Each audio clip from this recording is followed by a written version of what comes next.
Oh, goody. All right, what's going on, everybody?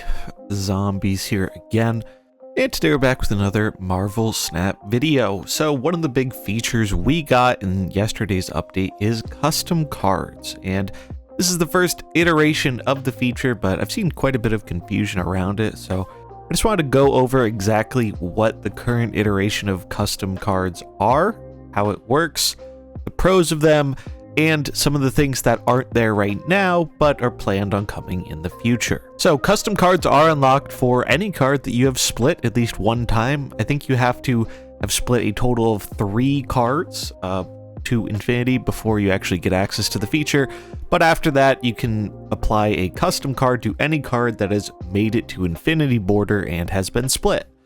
So one of the coolest things about this, in my opinion, is the fact that once you get any version of the art to infinity border, you can now apply that infinity border to any variant you have without actually having to upgrade the card. So for example, I have a Pixel Sarah here. You can see I have never upgraded this card. If I go to custom card, you click the little customize button and you get to choose a variant. So we'll choose the Pixel Sarah, and you can see we can just slap an infinity border right on it, even though I have never upgraded this card. I really like this. I think this is cool. It kind of felt bad to upgrade some variants that you might not use very often. But now I feel like I have a reason to actually try out using some of the variety of Sarahs I have that I haven't upgraded, like this one here. Now let's talk about the actual customization aspect and how that works. So we will choose a Sarah here that I have a really good split on. So we see the options. We have gold, foil, prism, or inked. Now, the only option I have here is gold, because I have only split this card once, and it got me a gold version. If we go to gold, we can see it has automatically applied the rainbow crackle, because this is the only thing I've unlocked on this card. And one feature people have been asking about is, hey, how can I apply this gold or this crackle to another variant of Sarah that I have?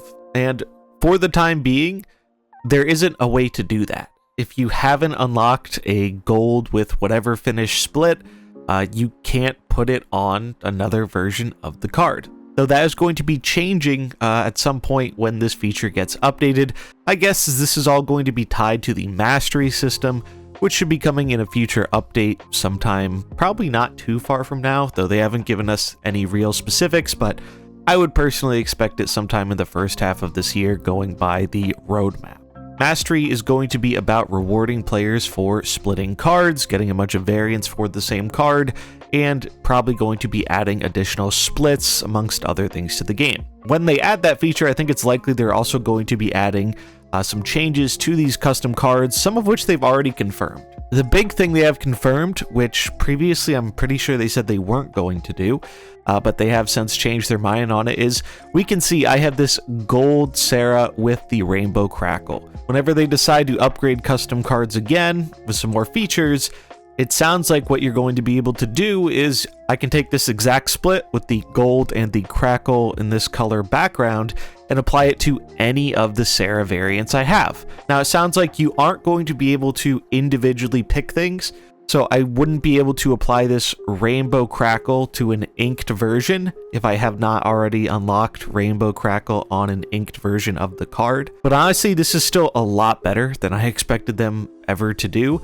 And the great thing about this is now that I have this really good split on Sarah, I don't really have to keep splitting it unless I'm trying to get like a really good inked split or something. Because in the future, I'll be able to apply this really cool split to any of my Sarah variants.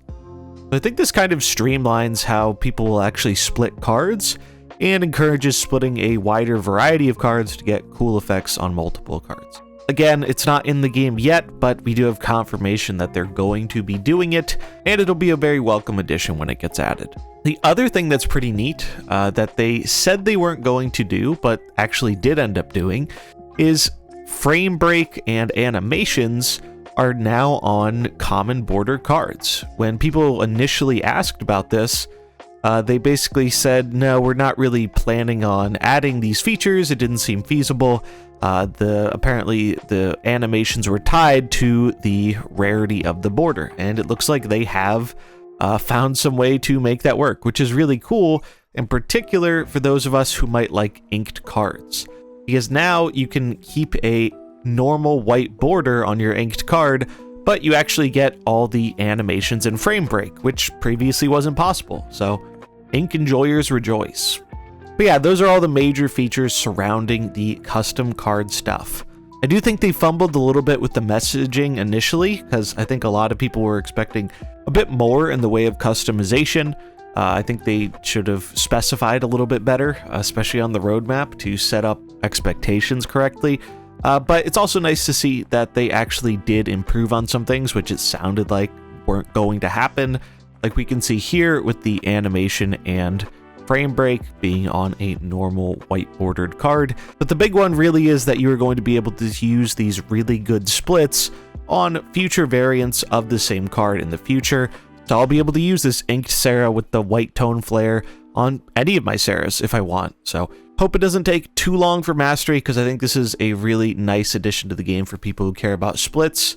And it seems likely we're also going to get additional split types, as well as maybe additional borders. I think that's why they maybe went through with some of these changes. They're probably a little worried about making it too easy for people to have really good splits on all their versions of a card. But if you give people something new and interesting to chase instead of the inked and gold splits, which have been like the main thing for a long time, I think naturally people will still be interested in splitting their cards. But yeah, that's going to wrap it up for this one. Just wanted to get this information out there for some clarification on the split stuff, because I've had a lot of people asking questions about it, so hopefully that covers everything. If you have a question about it, let me know in the comments below, and I'll do my best to answer it. Thanks for watching. Hope you enjoyed it. If you did, remember to like and subscribe, and I'll catch you in the next one. Peace.